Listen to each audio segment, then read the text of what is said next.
32% of calls in 2017 were from renters who had been told their tenancies were coming to an end. That was up from 18% in 2016. Now, that should be... Today in the Dáil, I raised with the Taoiseach the deepening crisis in our housing and homelessness situation.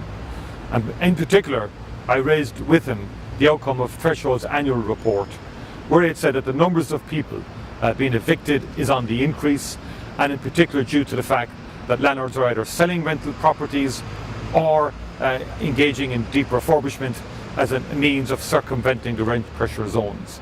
Number of calls have risen dramatically. Rents have increased. The rent pressure zones have not worked.